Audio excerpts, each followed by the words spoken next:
Good morning all. എല്ലാവരും രാവിലെ തന്നെ എത്തിയോ? എങ്ങനെ ഉണ്ടായിരുന്നു സെഷൻസൊക്കെ? അടിപൊളിയായോ? മൊത്തം നമ്മുടെ കോഴ്സിനെ കുറിച്ച് എന്താ നിങ്ങളുടെ അഭിപ്രായം? അടിപൊളി. എന്തിനാണ് നമ്മൾ ഈ കോഴ്സ് ചെയ്യുന്നത് എന്നുള്ളത് നമ്മൾക്ക് ആദ്യമേ നമ്മളൊരു ഡിസ്കഷൻ ഉണ്ടായിരുന്നു അല്ലേ? ഓർമ്മയുണ്ടോ? നിങ്ങളുടെ സ്കൂളുകളിൽ പല സ്കൂളുകളിലും ഞാൻ വന്നിട്ടുണ്ട്. അന്നൊക്കെ നമ്മൾ സംസാരിച്ചൊരു കാര്യമുണ്ട്, എന്താണ് ഈ കോഴ്സ് കൊണ്ട് നമ്മൾ നേടാൻ പോകുന്നത് എന്ന്.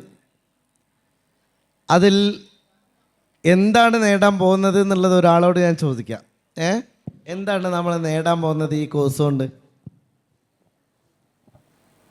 നമ്മളൊരു IAS ഉദ്യോഗസ്ഥയാവാൻ പോവാണ്. ഏത് സ്കൂളിലെ മോളൊന്ന് പരിചയപ്പെടുത്തിയേ? DNOUP. എവിടെ? കരുവാരക്കുണ്ട്. ഓക്കെ, ഒരു കയ്യടി കൊടുത്തേ. അവള് പറഞ്ഞെന്താ നിങ്ങൾ കേട്ടോ? നിങ്ങള് എന്നാ ഒന്നുകൂടി പറഞ്ഞ. ഒരു കേട്ടില്ല എന്നാണ്, നല്ലോണം പറഞ്ഞ. ഒരു IAS ഉദ്യോഗസ്ഥി. അവളെ ആഗ്രഹം എന്താ വെച്ചാൽ ഒരു IAS ഉദ്യോഗസ്ഥയാവണം. അങ്ങനെ ആവുന്നാണ് വിചാരിക്കുന്നത് അല്ലേ? അപ്പം അങ്ങനെ ആവട്ടെ അല്ലേ? Okay, thank you. വേറെ ആരെങ്കിലും ഉണ്ടോ ഒരു അഭിപ്രായം കൂടി പറയാൻ? പറഞ്ഞോ, എന്താണ് ഉദ്ദേശിക്കുന്നത്? കോൺഫിഡൻസ് ചെയ്യാൻ പറ്റും. നമുക്കിപ്പോൾ സമൂഹത്തിനോട് സംസാരിക്കാനാണെങ്കിലും എനിക്ക് ആദ്യം ധൈര്യം ഉണ്ടായിരുന്നില്ല. ഇത് വന്നിട്ടാണ് എനിക്കങ്ങനെ ധൈര്യം വന്നത്. സോ കോൺഫിഡൻസ് ഡെവലപ്പ് ചെയ്യാൻ എന്ന് ഞാൻ പറയൂ. ഓക്കെ ഓക്കെ, നല്ല കൈയടി എടുത്ത്. Okay, thank you. എൻ്റെ പേര് ചന്ദ്രമിത്ര, ഞാൻ MIC എന്നാണ്. ഓക്കെ. എനിക്ക് ഈ പ്രോഗ്രാം തോന്നുന്നത്, എൻ്റെ അംബീഷൻ എന്ന് പറയുന്നത് IFS, ഇന്ത്യൻ ഫോറിൻ സർവീസ് എന്നുള്ള ഓക്യുപ്പേഷനാണ്. അപ്പോൾ അതിനൊരു ബെറ്റർ സ്റ്റാർട്ടപ്പ് ഫൗണ്ടേഷനാണ്. എൻ്റെ കോൺഫിഡൻസ് കുറച്ചും കൂടി ബിൽഡ് ചെയ്യാനും എൻ്റെ സ്പീച്ചസ് എല്ലാത്തിനെയും ഇമ്പ്രൂവ് ചെയ്യാനൊരു നല്ല പ്രോഗ്രാം ആവും. അത്രയുള്ളൂ. താങ്ക്സ്. സോ ഹലോ, എൻ്റെ പേര് ഹംന അഷ്റഫ്. ഞാൻ ഇവിടെ അക്കാഡമിയിൽ പഠിക്കുന്ന ഒരു കുട്ടിയാണ്. സോ ഞാൻ ഇതിൻ്റെ സെക്കൻഡ് ഇയർ ആണ്. ഇതിൽ നിന്ന് ഞാൻ എന്താണ് എനിക്ക് കിട്ടിയെന്ന് വെച്ചാൽ, എനിക്ക് ഒരുപാട് നോളേജ് കിട്ടി. ഞാൻ പൊതുവേ ഇങ്ങനത്തെ ഇൻസ്റ്റിറ്റ്യൂഷനിൽ ചേരാൻ ആഗ്രഹിക്കുന്ന ഒരാളാണ്. സോ അഫ്കോഴ്സ് ഞാൻ ഉമ്മ പറഞ്ഞിരുന്നു ഇതേപോലെ നിർത്തിയൊക്കെ എന്നൊക്കെ ചോദിച്ചപ്പോൾ ഞാൻ വേണ്ടെന്ന് പറഞ്ഞതാണ്. കാരണം എനിക്ക് ആ നോളേജ് ഒന്നുകൂടി വർദ്ധിപ്പിക്കണമെന്നുണ്ട്. പിന്നെ പുറമെ ഇന്ന് ഈ സ്റ്റേജിൽ ഫിയർ ഇല്ലാതോടെ സംസാരിക്കാനും ഉള്ളൊരു കോൺഫിഡൻസ് എനിക്ക് ഇവിടെ നിന്ന് തന്നെ കിട്ടിയത്. കാരണം ക്ലാസ്സിൽ നിന്ന് ഒരുപാട് പ്രസൻറ്റേഷൻസ് അങ്ങനെയൊക്കെ ഞങ്ങളുടെ ക്ലാസ്സിൽ നിന്ന് കിട്ടലുണ്ട്. പുറമെ നമുക്ക് സിവിൽ സർവൻ്റ് അല്ലാതെ പല കോംപ്ലിക്കേറ്റഡ് എക്സാംസിനും എങ്ങനെ അറ്റൻഡ് ചെയ്യണമെന്ന് വരെ ഇവിടെ നിന്ന് കിട്ടുന്നുണ്ട്. ഞാൻ ആ ഒരു ലക്ഷ്യം മാത്രമല്ല, എനിക്ക് ഏതൊരു എക്സാമിനും നല്ലൊരു മാർക്കോടെ പാസ്സാവണം എന്നുള്ള ആ ഒരു ഉദ്ദേശത്തോടെ മാത്രമാണ് ഞാൻ ഇവിടെ ജോയിൻ ചെയ്തിരുന്നത്. Thank you. Very good, very good. Hi, myself Sheda. അപ്പോൾ ഈ ക്ലാസ്സിൽ എനിക്ക് കിട്ടിയെന്ന് വെച്ചിട്ടുണ്ടെങ്കിൽ ഒരുപാട് നോളജ് കിട്ടി, പറഞ്ഞ പോലെ തന്നെ.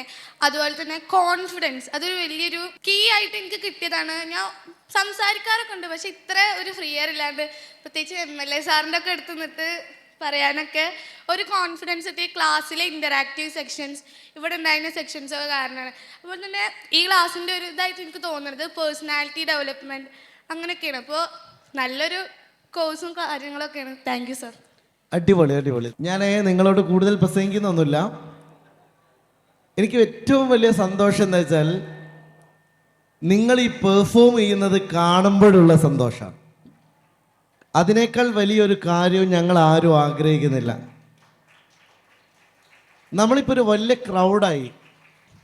നമ്മൾ 50 കുട്ടികളിൽ നിന്ന് തുടങ്ങി ഇപ്പോൾ 1000-ലേറെ കുട്ടികളിലേക്ക് ജൂനിയർ IAS വളർന്നിരിക്കുന്നു എന്നത് സന്തോഷകരമായ കാര്യമാണ്. അത് തന്നെ 15-ലേറെ ക്യാമ്പസുകളിലേക്ക് നമ്മൾ വന്നു, വ്യത്യസ്ത ജില്ലകളിലേക്ക് നമ്മൾ എത്തി. ഇനി നമ്മളൊരു വലിയ സ്വപ്നം കാണുന്നത്, എന്താണ് നമുക്ക് ഈ കുട്ടികളായിത്തീരേണ്ടത് എന്നതിനെക്കുറിച്ചാണ്. എല്ലാവരും IAS ആവുക എന്നതോ എല്ലാവരും IFS ആവുക എന്നതോ മാത്രമല്ല നമ്മളുടെ ഏറ്റവും പ്രധാനപ്പെട്ട കാര്യം. ഞാൻ ഈ അടുത്തൊരു പുസ്തകം വായിച്ചു, the diary of a CEO എന്നാണ് ആ പുസ്തകത്തിൻ്റെ പേര്. ആ പുസ്തകത്തിലെ ഏറ്റവും പ്രധാനമായി എന്നെ അട്രാക്ട് ചെയ്തൊരു കാര്യം സ്റ്റീവൻ ബാറ്റ്ലെറ്റിൻ്റെ പുസ്തകമാണ്, the diary of a CEO. ആ പുസ്തകത്തിൽ വളരെ പ്രധാനമായ ഒരു സിമ്പിളായ ഒരു കാര്യം പറയുന്നുണ്ട്. എല്ലാ മനുഷ്യരുടെയും വിജയഗാഥ എന്ന് പറയുന്നത്, വിജയിച്ച മനുഷ്യരുടെ എല്ലാവരുടെയും കഥയിലെ പ്രധാനപ്പെട്ട ഒരു കാര്യം, എല്ലാവർക്കും 5 ബക്കറ്റുകളുണ്ട് എന്നുള്ളതാണ്. ജീവിതത്തിൽ നമുക്ക് 5 ബക്കറ്റുകളുണ്ട്. ഓരോ ബക്കറ്റിൻ്റെയും പ്രത്യേകത എന്താണെന്നറിയോ നിങ്ങൾക്ക്? ഒരു ബക്കറ്റിൽ നിറഞ്ഞാൽ അത് അടുത്ത ബക്കറ്റിലേക്ക് ഇങ്ങനെ തൂവി വരും. ഓക്കെ, അങ്ങനെ രണ്ടാമത്തെ ബക്കറ്റിലേക്ക് വരും, മൂന്നാമത്തെ ബക്കറ്റിലേക്ക് വരും, നാലാമത്തെ ബക്കറ്റിലേക്ക് വരും, 5-ാമത്തെ ബക്കറ്റ് നിറയും. ഈ 5 ബക്കറ്റുകളാണ് ജീവിതത്തിൽ നിങ്ങൾ ലക്ഷ്യമാക്കേണ്ടത്.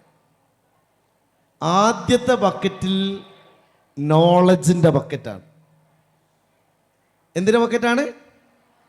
ഉറക്കെ പറ. നോളജിൻ്റെ ബക്കറ്റ്. ആ നോളജിൻ്റെ ബക്കറ്റ് നിറഞ്ഞാൽ അത് വേറൊരു ബക്കറ്റിലേക്കാണ് വരുന്നത്. അത് സ്കില്ലിൻ്റെ ബക്കറ്റാണ്. നിങ്ങൾക്ക് നോളജ് ഉണ്ടെങ്കിൽ മാത്രമേ നിങ്ങളെ സ്കില്ല് ചെയ്യാൻ കഴിയൂ. ഫസ്റ്റ് ഓഫ് ഓൾ എന്താണ് വേണ്ടത്? നോളജ്. നോളജിൻ്റെ ബക്കറ്റ് നിറഞ്ഞാൽ വരാൻ പോകുന്ന രണ്ടാമത്തെ ബക്കറ്റാണ് സ്കില്ലിൻ്റെ ബക്കറ്റ്. സ്കില്ലിൻ്റെ ബക്കറ്റ് വന്നാൽ നിങ്ങൾക്ക് നോളജും സ്കില്ലും ചേർന്നാൽ നിങ്ങൾ ഏറ്റവും നന്നായി നെറ്റ്വർക്ക് ചെയ്യാൻ തുടങ്ങും. ഒരുപാട് ആളുകളെ, സ്കില്ലുള്ള ആളുകളായിട്ട് കണക്ട് ചെയ്യാൻ ശ്രമിക്കും, നോളജുള്ള ആളുകളായിട്ട് കണക്ട് ചെയ്യാൻ ശ്രമിക്കും. നോളജിൻ്റെ ബക്കറ്റ് നിറഞ്ഞാൽ പിന്നെ വരുന്നത് എന്താണ്? സ്കില്ലിൻ്റെ ബക്കറ്റ്. സ്കില്ലിൻ്റെ ബക്കറ്റ് നിറഞ്ഞാൽ നിങ്ങൾക്ക് അറിവും കിട്ടി, നിങ്ങൾക്ക് നൈപുണ്യവും കിട്ടി, സ്കില്ലും കിട്ടിയാൽ നിങ്ങൾ നേരെ ഒരുപാട് മനുഷ്യരെ നെറ്റ്വർക്ക് ചെയ്യാൻ തുടങ്ങും. അത് നെറ്റ്വർക്കിൻ്റെ 3-ാമത്തെ ബക്കറ്റാണ്. ഈ 3 ബക്കറ്റുകളും നിറഞ്ഞാൽ നിങ്ങൾക്ക് ഒരു പ്രധാനപ്പെട്ട ഒരു കാര്യം നിങ്ങളിലേക്ക് വന്നു ചേരും. അത് പുറത്തുള്ള റിസോഴ്സുകളെല്ലാം നിങ്ങളുടെ അടുത്തേക്ക് വരാൻ തുടങ്ങും. അപ്പം നമ്മളുടെ 4-ാമത്തെ ബക്കറ്റ് എന്താണ്? റിസോഴ്സിൻ്റെ ബക്കറ്റാണ്. ആദ്യം നോളജിൻ്റെ ബക്കറ്റ് നിറഞ്ഞു, അതിൽ നിന്ന് തൂവി വന്ന് സ്കില്ലിൻ്റെ ബക്കറ്റ് നിറഞ്ഞു, അതിൽ നിന്ന് നിങ്ങൾ നെറ്റ്വർക്ക് ചെയ്ത് ഒരുപാട് മനുഷ്യരിലേക്ക് എത്തി.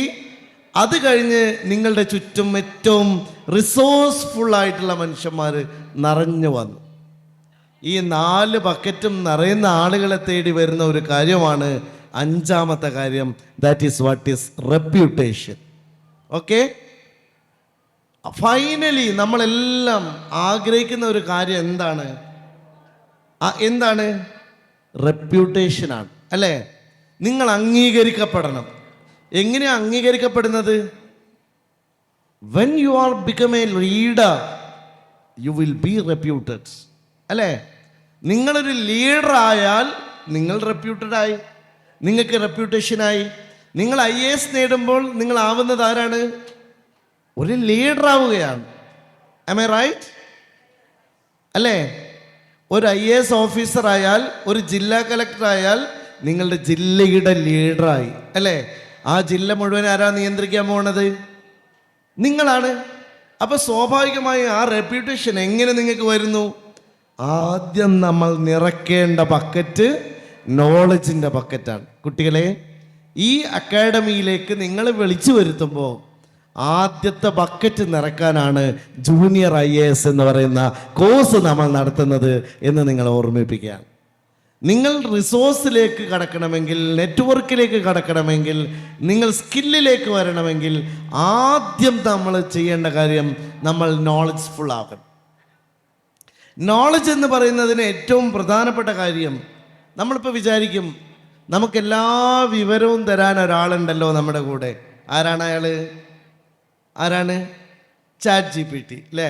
ക്ലിയർ? ഓക്കെ. അപ്പോൾ നമ്മൾ വിചാരിക്കും ChatGPT ഉള്ളപ്പോൾ ഇനി എന്തിന് നമുക്ക് വിവരം? GPT പോരെ വിവരം? മതിയോ? അതിനൊരു ഉത്തരം കൂടി ഞാൻ തരാം. ലോകത്തിന്ന് എല്ലാ അറിവും ലിബറേറ്റ് ചെയ്യപ്പെട്ട ഒരു കാലമാണ്. എന്ന് പറഞ്ഞാൽ നമ്മളുടെ ലോകത്തെ വിവരങ്ങൾ, പണ്ടൊക്കെ കുറച്ചാൾക്ക് മാത്രം വിവരം, വേറുള്ളവർക്കൊന്നും വിവരം ഉണ്ടായിരുന്നില്ല. എന്നാൽ ഇന്ന് എല്ലാവർക്കും വിവരമുണ്ട്, എല്ലാവർക്കും എന്തുണ്ട്? അറിവുണ്ട്. ഇല്ലാത്തൊരു കാര്യമുണ്ട്, അത് തിരിച്ചറിവാണ്. അറിവ് നമുക്കെല്ലാവർക്കും ഉണ്ടാക്കാം, ലഭിക്കുന്നുമുണ്ട്.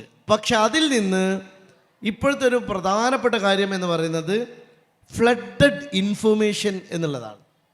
ഇൻഫർമേഷൻ ഫ്ലഡഡ് ആണ്. നിങ്ങൾക്ക് അറിവ് കൂടുതലാണ്. നിങ്ങൾക്ക് കിട്ടേണ്ടതിന് അപ്പുറം എന്തുണ്ട്? ChatGPT നിങ്ങൾക്ക് തരുന്നുണ്ട് അല്ലേ? എല്ലാ അറിവുണ്ട്. പക്ഷേ അതിൽ നിന്ന് പിക്ക് ആൻഡ് ചൂസ് ചെയ്യണമെങ്കിൽ, നിങ്ങൾക്കതിൽ നിന്ന് അറിവിനെ വിവേചിച്ചെടുക്കണമെങ്കിൽ, ഏറ്റവും വേണ്ട സാധനം ഒന്ന് ചികഞ്ഞെടുക്കണമെങ്കിൽ നിങ്ങൾക്കുണ്ടാകേണ്ട കാര്യമാണ് വിവേചന ബുദ്ധി എന്ന് പറയുന്നത്. ഈ അക്കാഡമിയിൽ നിന്ന് നിങ്ങൾക്ക് കിട്ടാൻ പോകുന്ന ഏറ്റവും പ്രധാനപ്പെട്ട ഈ കോഴ്സ് കഴിയുമ്പോൾ നിങ്ങൾ നേടാൻ പോകുന്ന ഏറ്റവും പ്രധാനപ്പെട്ട ഒരു കാര്യം എന്താണെന്നറിയോ? നിങ്ങൾക്ക് ഇൻഫർമേഷൻ നിങ്ങളുടെ മുമ്പിൽ വരുമ്പോൾ അതെനിക്ക് വേണ്ട ഇൻഫർമേഷനാണോ വേണ്ടാത്ത ഇൻഫർമേഷനാണോ എന്ന് തീരുമാനിക്കാൻ കഴിയും. 3 തരത്തിലുള്ള ഇൻഫർമേഷൻസ് ആണ് നമ്മളുടെ മുമ്പിലേക്ക് വരുന്നത്. ഒന്ന് pakka information, that is perfect information. രണ്ടാമത്തെ കാര്യം മിസ്ഇൻഫർമേഷൻ എന്ന് പറഞ്ഞാൽ നിങ്ങളെ മിസ്ഗൈഡ് ചെയ്യാവുന്ന, തെറ്റിക്കാവുന്ന, നിങ്ങളെ വിവരങ്ങളിൽ നിന്ന് തെറ്റായ വിവരം നൽകുന്ന കാര്യമാണത്, മിസ്ഇൻഫർമേഷൻ. 2 ഡിസ്ഇൻഫർമേഷൻ. ഇത് രണ്ടും ഒരേപോലെയുള്ള ഇൻഫർമേഷൻ, നെഗറ്റീവ് ഇൻഫർമേഷൻസ് ആണ്, തെറ്റിദ്ധരിപ്പിക്കാനുള്ള ഇൻഫർമേഷൻ. അതിൻ്റെ പ്രത്യേകത എന്താണ്? ഇന്ന് മീഡിയയിൽ പലപ്പോഴും പല പരസ്യങ്ങളും അല്ലേ, നമ്മൾ ഏറ്റവും കൂടുതൽ അട്രാക്റ്റ് ചെയ്യുന്ന പരസ്യങ്ങളിലാണ് അല്ലേ? അപ്പോൾ ഏറ്റവും നിങ്ങളെ തെറ്റിദ്ധരിപ്പിക്കുന്ന ഇൻഫർമേഷൻസ് വരുന്നു. അത് ഡിസ്ഇൻഫർമേഷനാണ്. അത് നിങ്ങളെ തെറ്റിദ്ധരിപ്പിക്കാൻ തന്നെ പ്ലാൻ ചെയ്ത് സത്യമല്ലാത്ത ഒരു കാര്യം 100 തവണ ആവർത്തിച്ചാൽ സത്യമാകും ഒരു നുണ എന്ന് വിചാരിച്ച് നിരന്തരം പറഞ്ഞുകൊണ്ടിരിക്കുന്ന സാധനമാണ്. അങ്ങനെ പറയുന്ന സാധനങ്ങൾ നിങ്ങളുടെ മുമ്പിൽ വരും. തെറ്റായ വിവരങ്ങൾ നിങ്ങളുടെ മുമ്പിൽ വരും, ശരിയായ വിവരവും നിങ്ങളുടെ മുമ്പിൽ വരും. അപ്പോൾ ഇൻഫർമേഷനും മിസ്ഇൻഫർമേഷനും ഡിസ്ഇൻഫർമേഷനും എന്താണ് എന്ന മിനിമം നോളജ് നിങ്ങൾക്ക് കിട്ടാൻ ഈ അക്കാദമി സഹായിക്കും എന്നതാണ് നമ്മളുടെ 3ാമത്തെ ഗോൾ എന്ന് പറയുന്നത്.